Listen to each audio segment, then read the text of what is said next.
Welcome back. Living Local DMV is featuring July being Disability Pride Month, which represents a perfect opportunity to highlight overlooked safety risks facing children with autism and other developmental disabilities.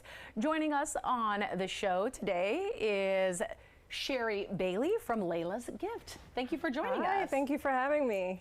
Well, first, let me ask you, what does Disability Pride Month mean to you? In a nutshell, making sure that people with disabilities feel valued, seen, and heard. My daughter has a disability. She and her twin were born about 12 years ago.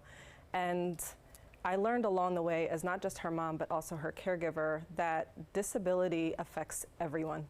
Not just my daughter who lives with it, but also the families and loved ones that care for the individuals. Yeah, absolutely. Well, tell us more about your daughter, Laila. Yes, so Lana and Laila were born almost 12 years ago now, and they were born at Hopkins. Laila became Hopkins' first case study of a very rare syndrome called Jacobson syndrome, where even now today it still remains to be very rare. It's a deletion of chromosome 11.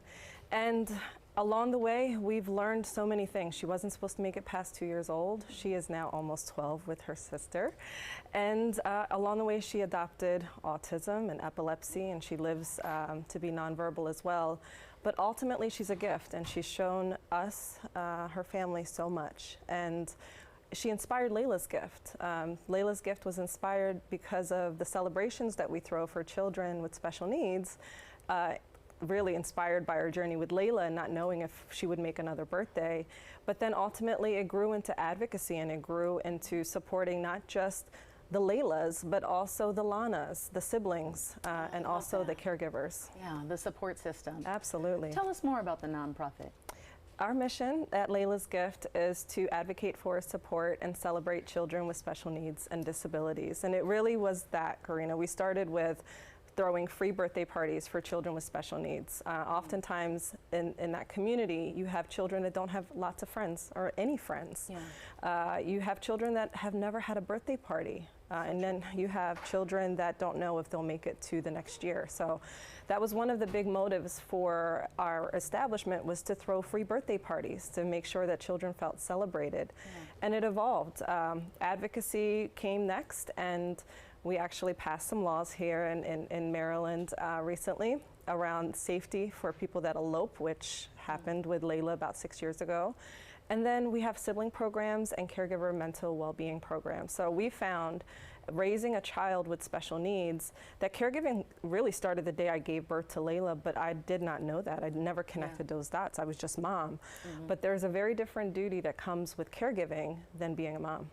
If you could give a message to caregivers or siblings or the support system around people with different abilities, what would that message be? You're not alone. There are more than 63 million of us in the US. So it might feel like an isolated journey, and a journey where you're by yourself, but you're not. And lean on your resources, and when you can't find them, do them. Create them. I mean, that's what we did. We created the resources that we knew needed to be existing. And it's not easy. It's not an easy task, but it's certainly something that can be done. And never underestimate the power of love, because love drives all. Oh, I love that. Well, thank you so much for creating the village for people and creating Laila's Gift. What a beautiful tribute. Thank you so much. To both of your daughters.